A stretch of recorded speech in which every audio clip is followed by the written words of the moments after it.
Hello everybody. I started shooting the video that I'm showing here, and it started out like it was going to be fairly quick, but then the more I got into it, the more I did. So this is going to be quite long, and it's going to be many parts. But this will show a Delta planer, a complete teardown, and then the rebuilding of it, as well as the adjustments and things like that that I'm going to do. Now this may be helpful for people who have the exact planer. You can find a specific spot in the video that's related to maybe a problem you're having and see how to take things apart, put them back together, things of that nature. So it's going to be long, I'm telling you right now. So skip ahead or tune out. Hello everybody, I'm going to make a clip on this Delta 12-inch portable planer. This is model number 22540. I picked this up at the beginning of last summer on my way home. Just spotted it at a garage sale as I was driving through the neighborhood, and whittled them down to $100 off of 150 because it was missing the in-feed and out-feed tables, which are loose. You just hook them on. And then it was missing the knife setter, which these are getting really hard to come by.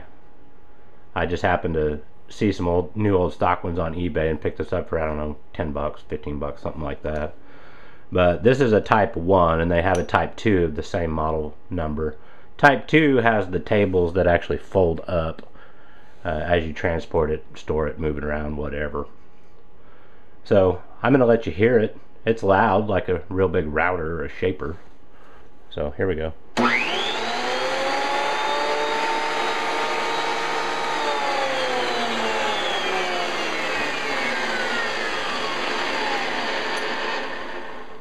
It's a little stiff from being stored for however many years.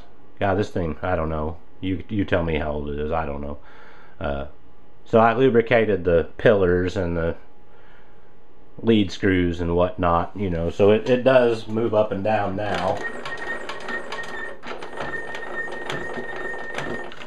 You can hear it's a little bit squeaky. I guarantee you it's not going to be when I'm finished with it. I can see some rust on these pillars as well, so I'm going to do a partial tear down on it, clean it up, check the belts, check everything out, make sure it's going to run for me and not give me any problems. And I need to work out a dust collection system for it because there's not one on it. And I'll start getting into it and kind of let you know what I'm going to do, but just kind of an overall view of it. But don't discount, you know, trying to find good used equipment like this at wherever. Estate sales, garage sales, pawn shops, eBay, Craigslist, you guys know the drill. You can pick up some really good deals here and there, and I would imagine, you know, this would probably be a $500 to $600 planer. I'm not sure, I didn't really look, but it's got to be somewhere in that area. So I'm well money ahead, even if I need to buy a few things for it, but I really don't think I'm going to need to. Well, here's a shot from the back, and best I can tell, the motor is sitting right here, and there's a kind of a plastic shroud right here, and I'm thinking that blows the chips out the back, but I'm not for certain yet. It's got a steel guard on it here. You know, obviously it says to keep your hands away. That really shouldn't even be necessary, in my opinion. People should know better. But I'm going to get this thing off so we can look at it. I'm doing two things here, looking at the cutter conditions, the condition of the knives. That one's too tight. And then get this off and see what maybe needed to do to hopefully retrofit some kind of a dust chute on this. Alright, well, I have the guard off the back of it, and I was correct. That was a shroud that blows air from the motor, and there's a series of 4 louvers across here to port it out. You can see all this buildup right here. That is right down behind the cutter. There's it's hard to tell, but it feels like there's maybe a tiny ledge or something under there. I'll get into that, but as I was moving the cutter head around, all these chunks of things started coming out, and these are chips that have just, I guess, got hot enough they just kind of melted themselves together, or they were pressed over time. It almost feels like particle board. But the cutter head is quite rusted, so I'll go into that. And the knives, you can't really see, they're pretty well shot and worn. But all in all, it looks like it's had a pretty easy life. It just wasn't taken care of through its short running. I did find a dust hood that supposedly is supposed to just fit right on this with a 4-inch dust port. That was a 50-359 model number, but haven't seemed to find them yet. You know, this is old stuff, but I'll keep my eyes out for one of those. You know, if I have to spend 30-40 bucks or so, it'll save myself a bunch of time from trying to make one. The only thing I didn't like about it is the dust port came straight out the back, kind of up at a little angle in the middle. A 4-inch hose, so you have to manage that hose in some way. It'd be nice if it would, you know, pull it down off to the side and exit either left or right. And I did see another hood, but it won't fit on this machine, so I'll work that out. I'm going to pull the blades out of it. Alright, well, I've got one of the blades out. I just wanted to make note if anybody has one of these and they're taking them out.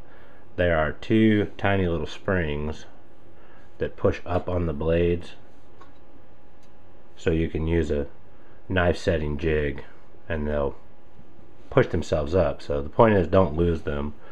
There's a hole right here, you really can't see it, and there's one down on the other end. So I have this particular knife out, and it is in extremely bad shape. I don't know, I'll try to get a closer shot of this, but this is actually a double-sided knife. They're reversible, and this is it's never been turned around, so I've got an absolute brand new edge on this side, and it is sharp, let me tell you. But this side is just extremely shot, so I think whoever used it till the knives got dull and kind of threw it in the corner, or got something bigger or different. Here's a quick shot of one side of one of the blades. Hopefully you can see that shiny edge right there on the top. It's pretty much full length. That's the blunt edge. This is not rolled over, it's just blunt. So now I'll give you an example of one that's sharp. Hopefully you can see there's no light bouncing off the very tip here. So this would be considered sharp, and this would be considered extremely dull to have a flat that large. Well, since I'm going into this, I figured I would go ahead and show the teardown, because this might be helpful to other folks if they, you know, get one just like this. So I'm going to go ahead and tell you what I'm doing and show you what I'm doing here. To take these side panels off, there are 4 Phillips head screws, the top side of each corner. Take all 4 of those out, and then kind of grab it, and you can just peel this right off, just like so. And I'll do the other one as well. Just take these side panels off, and that will open you up basically to the gear train on one side down here that has chains in it and sprockets which drive the rollers, the feed rollers, as well as gaining access to the belt over in this area over here. I'm going to go ahead and strip the top off. Underneath the handle there's just a socket head cap screw. Take that out. There you go. And then at 4 points where all these pillars are, take out the socket head screw there, and then this assembly will just lift right off. Here's a shot of the belt guard up top. This just kind of pulls out. I'm going to have to heat this up and bend it a little bit because it doesn't really snap in there and hold too tight. So I'll work that out later and show that. So here's the belt if you needed to change it. I've not determined how to get the belt off past this housing yet right here. I'm sure I'll figure that out in due time. But the belt looks to be in a decent shape. I'll inspect it more. That's pretty much all there is to this side. Here's a quick shot of the other side. You can't see it, but this humped area right here, there's a gear back in there to slow down this drivetrain. So there's some gear reduction that's going on. This would be the main drive chain and sprocket here. It would drive the outfeed side, and then behind that there's a dual sprocket on this one. It'll go hook up to the roller on the infeed, so they'll both turn at the same time. I'm going to remove the belt off of it now, and this will also be helpful for anybody that is going to need to change a belt on theirs. Basically all you would need to do is pull those two screws and pop this cover off the side, and you can reach right down in here with a socket on an extension. I'm going to use a wrench since I have my top pulled off. Just loosen this up and it should pivot around and loosen that motor. There we go. So there's the bracket and the adjustment for that. Should be able to work that belt off.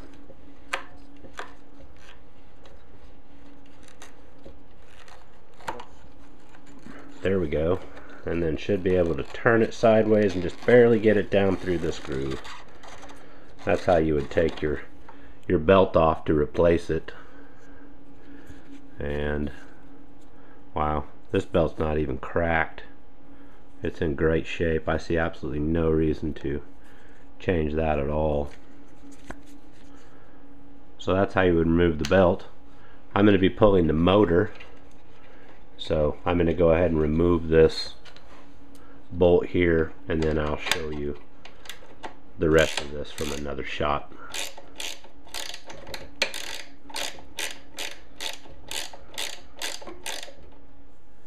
Alright, well, I'm going to remove the motor. I'm going to start with pulling this cable bracket off right here.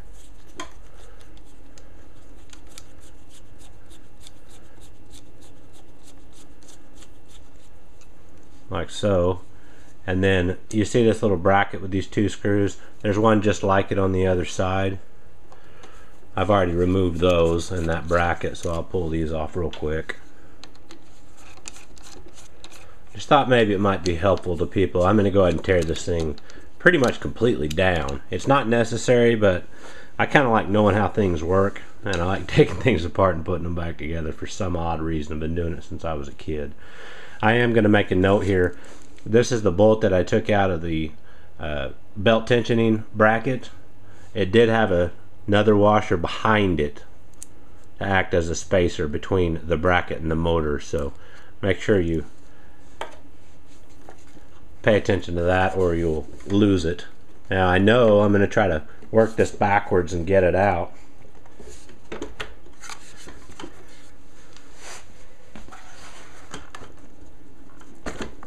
Like so. I know there's two ground wires underneath this. I could see them. So I'm just going to set it up just like this. And here are the two ground wires. I'll go ahead and pull them off real quick.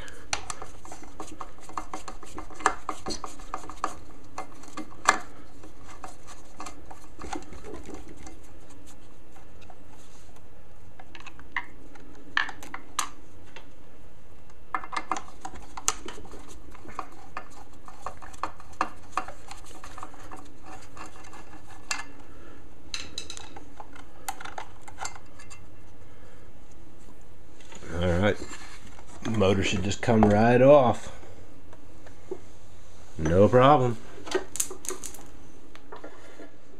I just wanted to throw in a little helpful tip or a piece of advice. You know, when you're taking things apart, what I try to do is break things down into sub-assemblies, even if they're not cleaned yet.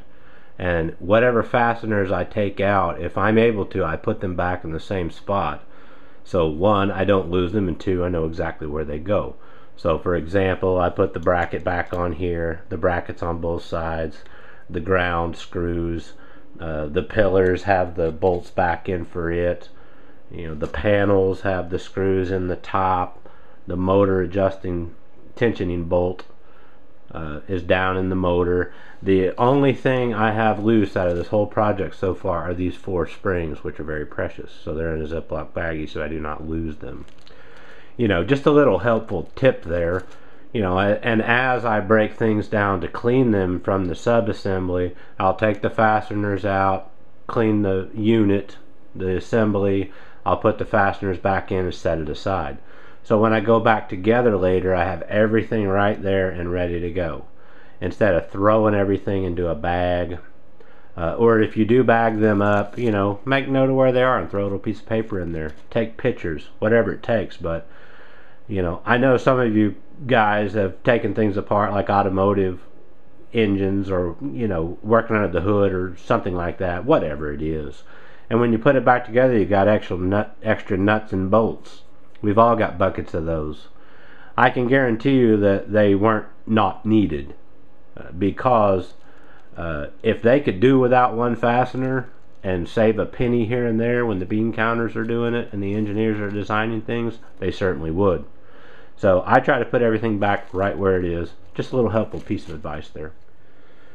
Alright, well, I've run it up to where this lead screw here was about flush with the top of that. I'm going to go ahead and disengage these lead screws. And there is timing in here, so they both go up and down at the same time, and your cutter is not racked like this. So the way I'm going to do this, I hope it's going to turn out, and if not, I'll readjust it and fix it. But what I've done is I've just temporarily set my handle on here, and I'm going to crank this up as far as I can. I'm going to run out of shank here, and at some point this is just going to pop right off in my hand. There, that's as far as I can go with that.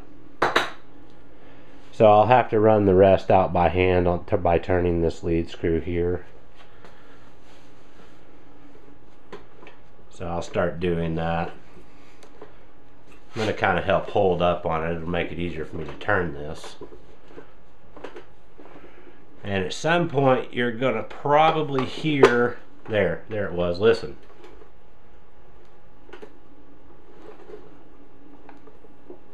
Did you hear that click? That means we're out of the threads right now. It's coming up and bouncing back down. So at this stage I'm going to turn it over onto its side and start removing these pillars one by one. For some reason I'm not able to just pull this straight off. It may have a gunk buildup, something along those lines. I will also mark the orientation of each of these pillars and where they came from. Okay, well, I was incorrect. I thought there was a nut on the bottom because I felt one, and it's actually up in a hole. And there are flat spots on either side of these pillars. So I'm just going to get on here with a wrench, loosen them up. This one wasn't even tight. Barely tight. Wow. Those certainly didn't seem very tight to me. So I'm going to loosen these up one by one. That nut's going to fall out the bottom. No big deal. You'll probably hear it fall. There it fell. I'm going to go ahead and loosen them all up right now. I need to mark which spot they came from so I can get them back in the right position. It probably does not matter, but there's one of the nuts right there I was able to get out. Just a standard nut. It probably doesn't matter where they're at new, but since things have been worn in over the years on this, I try to put them back exactly the way they were. Well, I've marked my pillars. We're actually standing at the front of the machine. I didn't realize that. So that's 1, that's 2, that's 3, that's 4. That's my orientation. From the front, top left, like you would read, 1, 2, in a clockwise motion. So now they've all been marked with a Sharpie on the end. I'm comfortable I can take them out and then put them back in where they need to go. So there's one. You know, I'm kind of trying to shoot this in real time, and I've not been in the machine yet, so sometimes I need to back up and refigure out my formula. Now this is going to start getting flimsy here because we're just resting on those lead screws.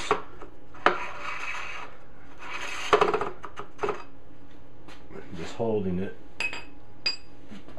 Now I can take this whole thing off.